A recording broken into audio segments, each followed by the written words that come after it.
নমস্কার বন্ধুরা, অঞ্জনার হেসেলে আপনাদের সকলকে স্বাগত জানাই। খুব সামান্য উপকরণ দিয়ে বাড়িতে ঝটপট বানিয়ে নিন এইরকম মজাদার রেসিপি। আপনাদের দেখাই এটা কতটা ক্র্যাঞ্চি হয়েছে। দেখুন কতটাই, এটা দেখতে যতটা সুন্দর এটা খেতেও অনেক বেশি মজাদার হয়েছিল। দেখুন কতটা ভেতরটা সফট আছে, খুব সুন্দর হয়েছে খেতে। আমার এই রেসিপি যদি আপনাদের ভালো লাগে আমার চ্যানেলটিকে সাবস্ক্রাইব করার অনুরোধ রইল। এখানে আমি একটা পাত্র নিয়ে নিয়েছি, দুটো ডিম ভেঙে নিলাম, দিয়ে দিলাম কিছুটা কুচিয়ে রাখা পেঁয়াজ, কিছুটা কুচিয়ে রাখা টমেটো, দিয়ে দিলাম দুটো কাঁচা লঙ্কা কুচি, দিয়ে দিলাম অল্প একটু লবণ, অল্প একটু হলুদ গুঁড়ো, আর দিয়ে দেবো সামান্য একটু গোলমরিচ গুঁড়ো।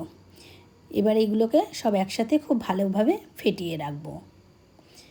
অন্যদিকে একটা পাত্র নিয়ে নিয়েছি, দিয়ে দিলাম 1 কাপ পরিমাণ আটা। আপনারা চাইলে এখানে ময়দাও ব্যবহার করতে পারেন। দিয়ে দিলাম 2 চামচ চালের গুঁড়ো, সামান্য একটু লবণ দিলাম, দিলাম অল্প একটু হলুদ গুঁড়ো, দিলাম অল্প একটু কাশ্মীরি লঙ্কার গুঁড়ো। এবার আমি অল্প একটু আদাকে গ্রেট করে দিয়ে দিলাম। আপনারা চাইলে এখানে আদা রসুনের পেস্টও দিতে পারেন। এখানে 5টা রসুন নিয়েছি, সেটাকেও আমি গ্রেট করে দিয়ে দিলাম। আদা রসুনের বাটা দিলেও একই রকম স্বাদ আসবে। এবার অল্প অল্প জল যোগ করে আমি এগুলোকে একটা স্মুথ ব্যাটার তৈরি করে নেব। ব্যাটারটাকে খুব বেশি গাঢ়ও করব না, খুব বেশি পাতলাও করব না। দেখুন ঠিক এইরকমভাবেই একটা ব্যাটার তৈরি করব। ওপর থেকে দিয়ে দিলাম কিছুটা ধনেপাতা, খুব ভালো করে মিশিয়ে নিলাম। দেখুন ব্যাটারটা ঠিক এইরকম হতে হবে। গ্যাসে কড়াই বসিয়ে দিয়েছি, অল্প একটু সর্ষের তেল দিয়ে দিলাম, তেলটাকে ভালো করে স্প্রেড করে দিলাম। এবার ডিমের গোলাটা দিয়ে দিলাম।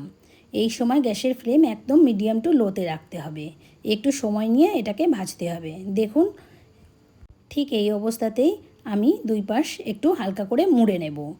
বেশি ভাজবো না, বেশি ভাজলে এটাকে ফেটে যেতে পারে। ঠিক এইভাবেই এবার উল্টে দেব। এই কাজটা খুব হালকা হাতে করতে হবে। 2 সাইড ভাজা হয়ে গেলে এবার একটা খুন্তির সাহায্যে আমি এই ডিমগুলোকে পিস পিস করে কেটে নেব। আমি চেষ্টা করব সব পিসগুলোকে একই রকম করে কাটার। প্রথমে হালকা করে কাট লাগিয়ে দেব, তারপরে এটাকে আস্তে আস্তে ছাড়াবো। এই নাস্তাটা আপনারা সকালের টিফিনে এবং সন্ধেবেলায় স্ন্যাক্সে খেতে পারেন, খুবই ভালো লাগবে। দেখুন ঠিক এইভাবে কাট লাগিয়ে আমি এগুলোকে আলাদা করে নেব। গ্যাসে কড়াই বসিয়ে দিয়েছি, সাদা তেল দিয়ে দিয়েছি, তেলটাকে মিডিয়াম গরম করে এবার একে একে আমি ওই ডিমগুলোকে ব্যাটারের মধ্যে চুবিয়ে হালকা হালকা করে ভেজে নেব। দেখুন ওপর থেকে তেল দিয়ে দিচ্ছি যাতে ওপরটাও ভালো করে কুক হয়ে যায়। একটু সময় নিয়ে কাজটা করতে হবে, গ্যাসের ফ্লেম মিডিয়ামে রাখতে হবে। এক সাইড ভাজা হয়ে গেছে, আমি উল্টে দিলাম ওপর সাইড। দেখুন দেখতে কতটা সুন্দর লাগছে। আমার স্ন্যাক্সগুলো সব ভাজা হয়ে গেছে, এবার আমি এগুলোকে নামিয়ে নেব। এই রেসিপিটা বানাতে আপনাদের বাজারেও যেতে হবে না, বাড়িতে থাকা উপকরণ দিয়েই আপনারা সহজে তৈরি করে নিতে পারবেন। আমার এই রেসিপি যদি আপনাদের ভালো লাগে আমার চ্যানেলটিকে লাইক কমেন্ট করে আমার পাশে থাকবেন। ধন্যবাদ।